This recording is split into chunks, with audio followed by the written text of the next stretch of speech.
Assalamualaikum warahmatullahi wabarakatuh. Alhamdulillahi rabbil alamin. Wassalatu wassalamu ala asyrafil anbiya'i wal mursalin. Sayyidina wa nabiyyina Muhammadin wa ala alihi wa ashabihi ajma'in. Wa ba'du fallahumma 'allimna ma yanfa'una wanfa'na bima 'allamtana wa zidna 'ilman tanfa'una bihi ya rabbal alamin. Allahumma faqihna fid din wa 'allimna at-ta'wil wa alhiqna bis salihin wa sallallahu wa sallama wa baraka ala sayyidina Muhammadin wa ala alihi wa ashabihi ajma'in. Walhamdulillahi rabbil alamin. Akhwati muslimat yang dimuliakan Allah Subhanahu wa taala. Alhamdulillah senantiasa kita haturkan syukur kita kepada Allah Subhanahu wa taala atas segala nikmat yang Dia karuniakan kepada kita, khususnya nikmat iman, Islam dan nikmat Al-Qur'an. Semoga Allah Subhanahu wa taala langgengkan nikmat-nikmat ini dan Allah sempurnakan baik di dunia maupun di akhirat nanti. Amin ya rabbal alamin. Salawat dan salam semoga senantiasa Allah limpahkan kepada junjungan kita Nabi Muhammad sallallahu alaihi wasallam, keluarga beliau, sahabat-sahabat beliau, serta pengikut beliau hingga yaumil qiyamah, dan semoga Allah Subhanahu wa taala ridhoi kita untuk mendapatkan syafaat agung dari Rasulullah sallallahu alaihi wasallam. Akhwati fillah, insyaallah kita akan melanjutkan bahasan kita dari surah Al-Alaq. Harapan saya ini yang halaqah atau sesi terakhir dari surah Al-Alaq. Semoga Allah mudahkan kita untuk menuntaskannya. Namun tentu masih banyak lagi pelajaran-pelajaran penting yang bisa kita ambil dari surah Al-Alaq yang tidak akan ada habisnya ini. Ayat berikutnya yang ke-15. Kalla la illam yantahi lanasfa'an bin nasiyah nasiyatin kadhibatin khati'ah. Ayat ke-15 dan ke-16-nya. Kalla. Kalla, tidak demikian.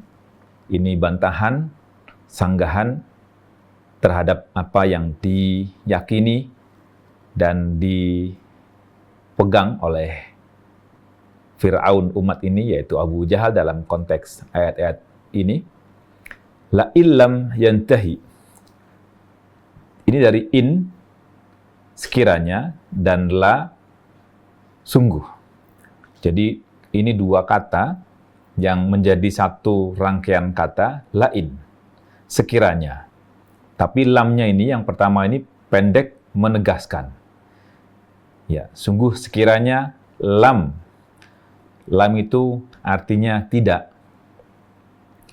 Dia menjadi huruf yang akan terhubung dengan kata kerja bentuk sekarang dan akan datang. Ini kata berasal dari, asalnya mulanya dia yantahi. Yantahi ada ya di akhirnya. Jadi yantahi. Dari kata kerja bentuk lampau, intaha. Intaha artinya selesai, menyudahi. Kemudian yantahi, kata kerja bentuk sekarang dan akan datangnya. Ketentuan dalam bahasa Arab, jika di depan kata kerja bentuk sekarang dan akan datang ini ada namanya huruf jazm yang mengakibatkan perubahan kata berikutnya, kata kerja ini, yang nanti dalam bahasa Arab disebut dengan majzum, pada dasarnya bersukun, tapi dalam kondisi huruf terakhirnya huruf illah, namanya huruf penyakit, atau ya, yaitu ya maddiyah atau waw maddiyah, maka dihilangkanlah huruf ya terakhirnya ini. Maka menjadi yantahi, pendek karena ada lamnya. Jadi lam yantahi, pendek. Hak di akhir kata ini bukan hak domir, bukan kata ganti yang berarti nya, juga bukan hak usakt, hak yang berfungsi untuk menjelaskan harokat huruf terakhir yang biasanya bersukun. Ini bukan hak tersebut, tapi ini adalah hak asli dalam kata yantahi, yang karena lam ini, maka huruf terakhirnya yang semula yantahi panjang dihapus. Jadi la illam yantahi, dia pendek karena lam, bukan karena sebab yang lain. Dan ini bukan kekecualian dalam bab hak dhamir, karena ini bukan hak dhamir, bukan kata ganti untuk laki-laki satu orang yang berartinya. Ini adalah huruf hak asli dalam kata yantahi. Jadi la illam yantahi, sekiranya ia tidak menyudahi, tidak mengakhiri. Siapa dianya ini? Kata ganti, subjeknya, subjek dari kata yantahi ini tersembunyi, diisyaratkan dari kata kerja bentuk sekarang dan akan datang ini, yakni huwa, dia, laki-laki. Yang huwa ini, dia ini kembali ke kalimat-kalimat atau ayat-ayat sebelumnya, yaitu ke Abu Jahal, sebagaimana disebutkan sebagai sebab turunnya ayat-ayat bagian kedua dari surah Al-Alaq ini, yakni setelah 5 ayat yang pertama. Kemudian lanasfa'an, la-nya ini la yang juga penegas. Jadi hati-hati, jangan sampai memanjangkan lam, la yang pendek itu menjadi la. Karena la yang pendek ini artinya sungguh, benar-benar, pasti. Kalau berubah menjadi panjang la, maka maknanya bertolak belakang dengan la yang sungguh-sungguh tadi itu, yang benar-benar tadi itu. Jadi menjadi tidak justru ketika menjadi la. Maka jangan sampai jangan sekali-kali memanjangkan yang harusnya pendek. Ini kesalahan yang tidak boleh terjadi saat membaca. Penting sekali untuk kita perhatikan. Kemudian ini lam penegas, kemudian ada kata nasfa'an. Kata nasfa'an. Kata nasfa'an ini kata kerja. Diawali dengan nun yang berarti kami. Kami nasfa'an. Sebagaimana yang dipelajari dalam bahasa Arab, bahwa kata kerja dalam bahasa Arab itu tidak mungkin ada tanwinnya di akhir kata kerja. Jadi tanwin itu merupakan ciri kata nomina, bukan kata kerja dan bukan kata depan. Jadi kalau ada tanwin di akhir suatu kata, pasti dia adalah ism.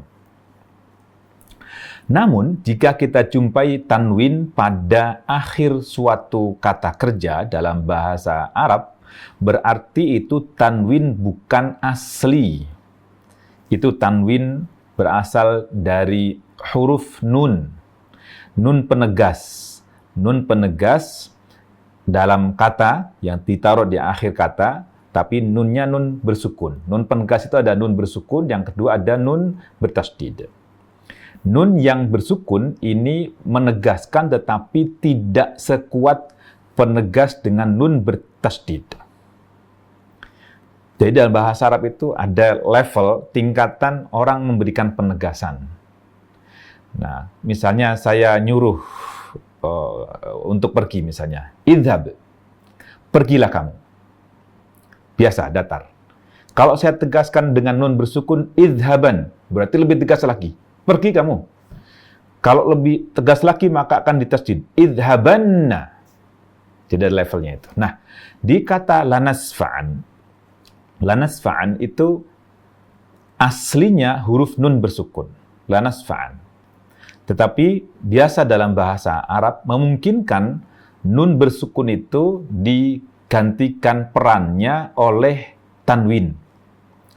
Sebagaimana yang kita pelajari dalam pelajaran tajwid, bahwa yang dimaksud dengan tanwin adalah nun bersukun yang diimbuhkan di akhir suatu kata, tapi hanya ada dalam ucapan, dalam bacaan, tidak ada dalam tulisan.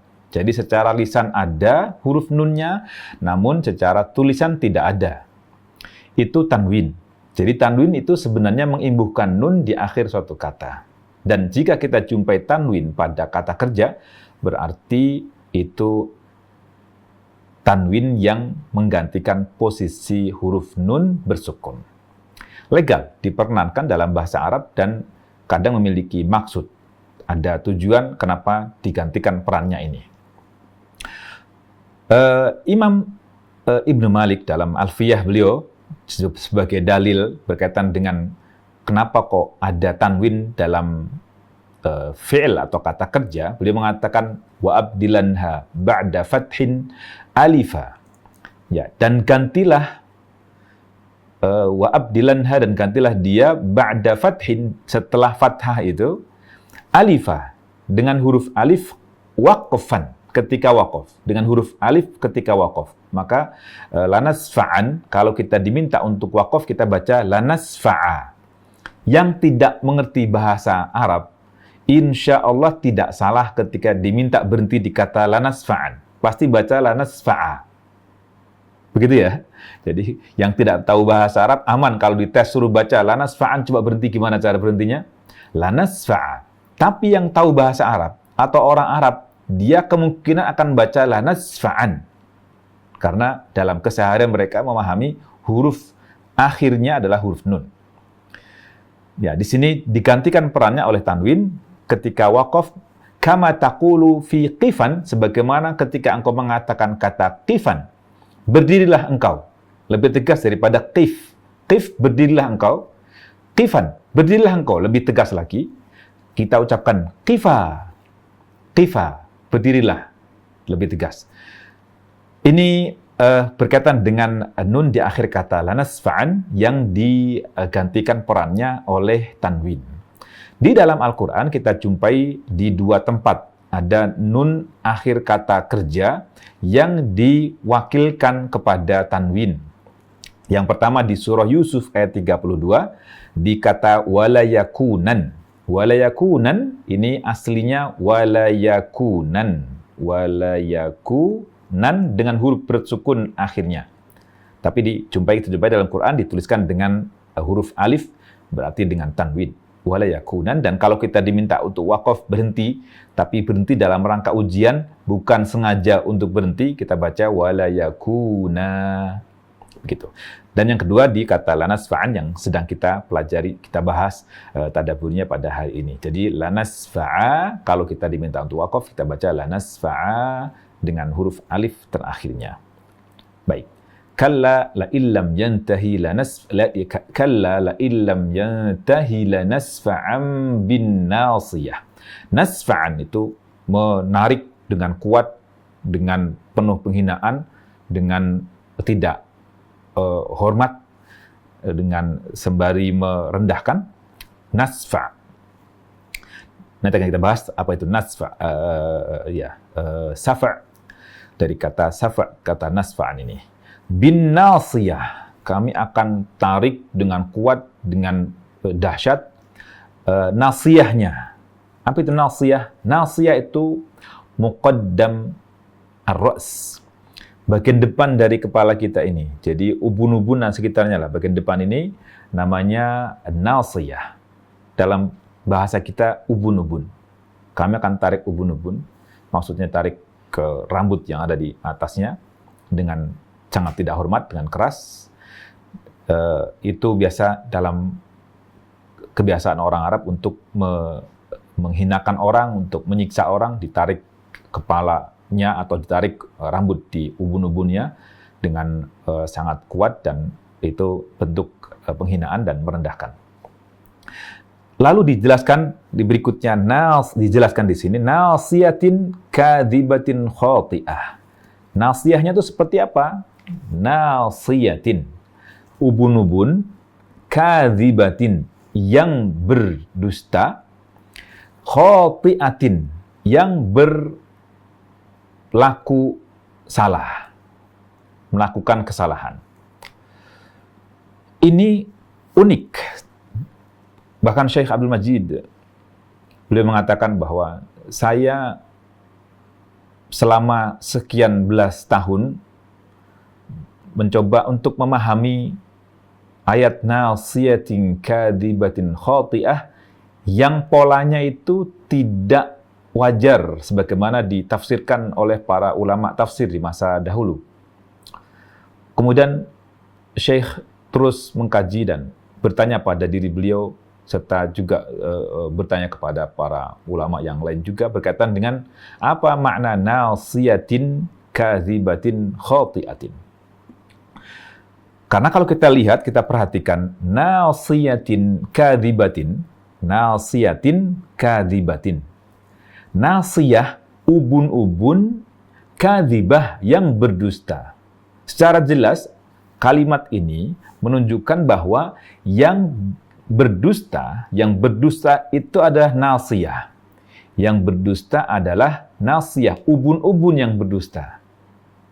Sementara di berbagai kitab tafsir, para ahli tafsir menafsirkannya dengan nasiyati kadzibatin. Nasiyahnya orang yang berdusta. Jadi kalimatnya menjadi kata majmu', nasiyati kadzibatin, kata majmu'. Jadi kadzibatinnya bukan mensifati. Sementara di sini nasiyatin kadzibatin ini mensifati nasiyah itu. Tapi kalau nasiyati tidak tanwin, maka menjadi kata majmu'.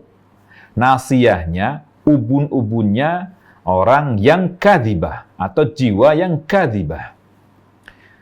Jadi ada kata yang disisipkan menjadi kata majmu'. Paham ya beda antara kata majmu' dengan kata sifat ya. Kalau kata sifat berarti kadzibatin mensifati ubun-ubun. Tapi kalau nasiyati kadzibatin yang berdusta itu bukan ubun-ubun. Tapi redaksi ayatnya nasiyatin kadzibatin. Jadi nasiyah yang berdusta. Siapa yang berdusta? Yang berdusta kadzibah. Itu yang kemudian menarik Syekh Abdul Majid Az-Zandani untuk melakukan penelitian, dan pada akhirnya setelah sekian belas tahun beliau mengkajinya, menelitinya, dapatlah informasi ilmu dari Profesor Keith Elmore, salah seorang yang masuk Islam di tangan beliau dari sekian banyak yang telah masuk Islam setelah diskusi panjang dalam berbagai disiplin ilmu. Prof. Keith Elmore adalah seorang dosen senior pada masanya di Toronto University di Kanada. Beliau adalah pakar embriologi yang kemudian setelah beliau masuk Islam, buku yang menjadi rujukan dalam ilmu embriologi itu disisipkan di jeda halamannya. Jadi misalkan halaman ganjilnya itu karya tulis beliau yang dijadikan sebagai rujukan utama dalam ilmu embriologi. Kemudian di halaman berikutnya, di halaman genapnya itu dalil, ayat dan hadis yang menguatkan, yang mendukung penemuan ilmiah masa sekarang. Ada edisi khusus tentang buku tersebut. Ada PDF-nya juga, bisa dibaca, di-download juga. Prof. Umar mengatakan bahwa yang kami pahami bahwa manusia itu yang mengendalikan dia untuk mengambil keputusan ya, tidak, oke, tidak, melaksanakan atau tidak, itu adalah nasiyah, ubun-ubun. Jadi kalau orang dusta atau jujur, itu yang membuatnya jujur atau dusta atau berlaku benar, berkata benar atau bertindak benar atau salah itu dikendalikan oleh ubun-ubunnya. Nasiyatin kadzibatin. Jadi ubun-ubunlah yang berdusta itu. Artinya kontrol untuk melakukan itu lebih di ubun-ubunnya. Mungkin akhwat semuanya bisa cari di internet tentang hal ini. Bagaimana peran otak depan dalam keseharian manusia, dan bagaimana akibatnya sekiranya ada gangguan pada otak depan kita. Konon kalau tidak salah ada satu kasus orang tertembak di bagian depan kepalanya ini, kemudian ternyata hilang kontrol untuk menentukan pilihan baik benarnya gitu. Mungkin juga akhwat yang punya spesialisasi di bidang ini bisa juga mengkomparasikan antara bagaimana otak kecil bagian depan manusia dibandingkan dengan otak hewan mungkin. Dan mungkin yang sedang menempuh studi ini bisa melakukan penelitian sebagai penguat juga penemuan-penemuan ilmiah tentang nasiyah atau ubun-ubun atau bagian depan dari kepala manusia ini. Jadi nasiyatin kadibatin khati'ah, kemudian disimpulkan oleh Syekh Abdul Majid bahwa yang berdusta itu adalah nasiyahnya, yaitu ubun-ubunnya, kemudian dari otaknya itulah memerintahkan kepada anggota badan untuk bisa melakukan, baik itu lisan yang dalam bentuk ucapan atau perbuatan yang dilakukan oleh anggota badan kita. Kalla la illam yantahi lanasfa'an bin nasiyah nasiyatin kadhibatin khati'ah. Coba kita bahas apa kata para ulama tafsir kita. Di sini diterjemahkan, akhwat baca di terjemah bahasa Indonesia mungkin bisa dibaca juga. Kalla, sekali-kali tidak, la illam yantahi, sungguh jika dia tidak berhenti berbuat demikian, dari dia menghalangi Nabi untuk melakukan sholat, menghalangi Nabi melakukan amal-amal kebaikan, dan lain sebagainya, niscaya lanasfa'am bin nasiyah, kami tarik ubun-ubunnya ke dalam neraka. Dan diterjemahkan, ditafsirkan di sini ke dalam neraka. Lanasfa'am bin nasiyah, yaitu nasiyatin kadibatin. Nah, di dalam terjemahan juga, karena dalam berbagai kitab tafsir disebutkan demikian, maka di sini diterjemahkan nasiyatin, ubun-ubun, terus disisipkan orang yang mendustakan dan durhaka. Kadibatin, mendustakan, khati'atin, durhaka. Khati'ah berlaku salah, berlaku salah, sengaja untuk melakukan kesalahan. Jadi ada tambahan orang di sini karena yang difahami oleh banyak ulama tafsir, nasiyatin kadibatin di sini bukan nasiyahnya yang berdusta, tapi orang yang memiliki nasiyah ini, orang yang punya ubun-ubun. Semua insya Allah benar, mereka juga menggunakan dalil juga ketika menyebutkan ini. Wallahu a'lam. Apa yang dimaksud dengan khati'ah? Ya, kita akan bahas insya Allah. Ini dalam kitab Al-Mukhtasar fi Tafsir Al-Quran Karim, kurang lebih maknanya sama dengan yang saya jelaskan. Akan saya baca secara singkat. Laisal amru kama tasawwara hadzal jahil. Kenyataannya, perkara itu tidak seperti yang dibayangkan oleh si bodoh ini, orang bodoh ini, jahil ini, yaitu Abu Jahal. La illam yakuffa an adahu li abdina wa takdzibihi lahu. Kalau dia nggak menahan diri untuk menyakiti Nabi hamba kami, yaitu Rasulullah SAW, dan juga tidak berhenti dari mendustakannya, lana'khudhannahu majdzuban ilan nar. Kami akan ambil tarik dia, seret dia ke dalam neraka. Bimuqaddami ra'sihi bi'unfin. Tarik dari ubun-ubunnya dengan unf, dengan keras, dengan tidak hormat, dengan penuh siksaan. Ya. Kemudian ayat ke-16-nya, nasiyatin kadibatin khati'ah, disebutkan di sini sahibu tilkan nasiyati, pemilik nasiyah tersebut. Kadzibun fil qawli, ia berdusta. Jadi kembalinya ke sahib jadinya. Di sini malah jadi sahibu tilkan nasiyati kadzibun fil qawli. Dia berdusta dalam perkataannya, khati'un fil fi'li. Berlaku salah dalam perbuatannya. Berlaku salah ini, khati' itu khusus untuk pekerjaan yang dengan sengaja dilakukan dalam hal kemaksiatan. Jadi orang sengaja melakukan kemaksiatan, sengaja melakukan kesalahan, itu khati'. Tapi kalau orang melakukan perbuatan yang baik, tapi ternyata kemudian tidak benar, salah, maka lain lagi sebutannya. Dia mukhti'. Mukhti' nanti akan disebutkan di berikutnya. Beda dengan khati'. Khati' itu sengaja melakukan kesalahan. Kalau mukhti' melakukan kebenaran, kebaikan, tetapi ternyata salah. Paham ya? Beda antara khati' sama mukhti'. Nanti akan ada redaksinya di berikutnya insya Allah. Baik. Ada terjemahnya juga, silakan akhwat bisa baca, mungkin ada yang perlu dikoreksi, silakan. Baik. Kemudian di tafsir Al-Wasitnya Syekh Tantawi di jilid 15 halaman 457 beliau menegaskan wa qauluhu subhanahu wa ta'ala, dan firman Allah Subhanahu wa ta'ala, kalla la illam yantahi lanasfa'an bin nasiyah rad'un wa zajrun li hadzal kafir at-taghi an-nahi 'anil khair. Ini merupakan rad', merupakan bantahan, sanggahan, wa zajr, dan juga celaan lihadzal kafir, untuk orang kafir atau yang melampaui batas, yang menghalangi orang untuk melakukan kebaikan ini. Walikulli, dan juga untuk setiap man yuhawil ayyaf'ala fi'lahu, dan juga untuk orang yang mencoba untuk melakukan atau mengikuti jejak perbuatan yang telah dilakukan oleh Abu Jahal.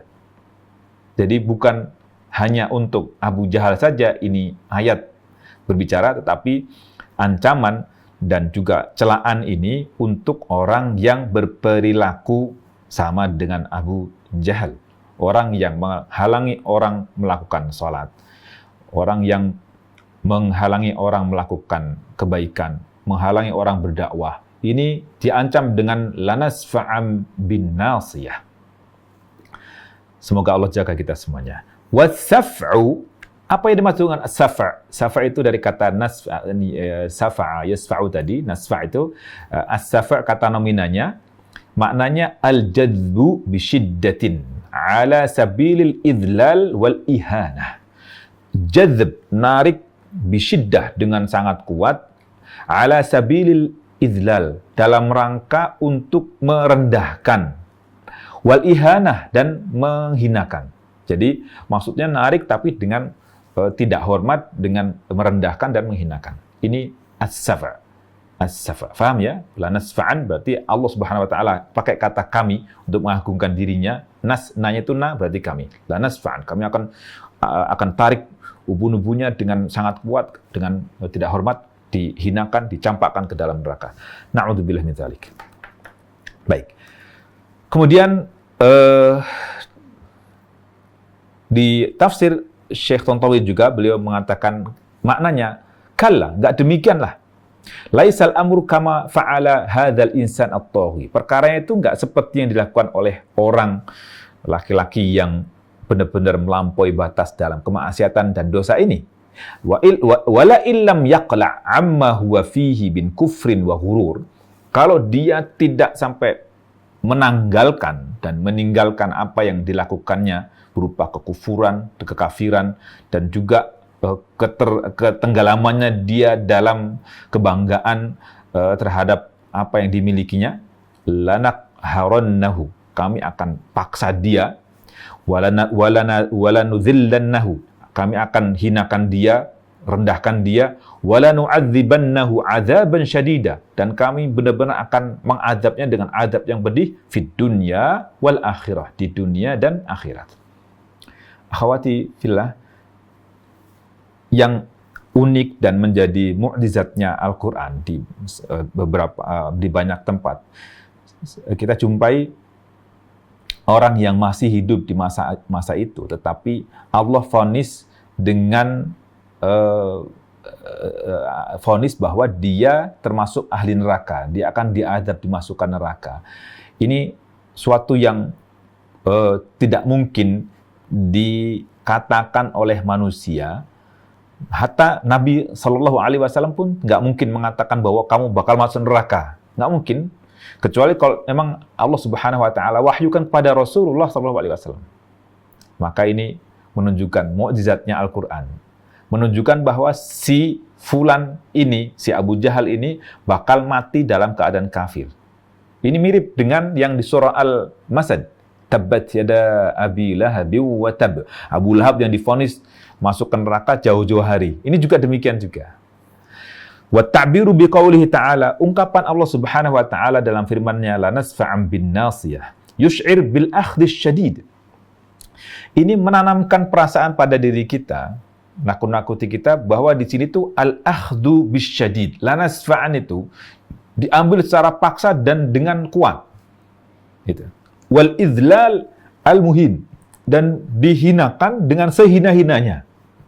Li'annahu kana minal ma'rufi 'indal Arab. Kenapa? Karena secara keseharian di kalangan orang Arab dikenallah bahwa ungkapan lanasfa'an ini, innahum kanu idza aradu idlal al-insani wa iqabihi, idlal insani wa iqabihi. Kalau orang mau menghinakan seseorang atau menghukum orang itu, sahabuhu min sya'ri ra'sihi. Mereka biasa menarik dari dari rambut kepalanya. Jadi untuk menghinakan itu dan merendahkan orang yang diadab itu, ditariklah rambut kepalanya itu. Ini suatu yang dikenal di kalangan orang Arab pada masa itu sebagai ekspresi untuk menghinakan dan merendahkan serta menyiksa orang yang jadi target untuk dihinakan itu.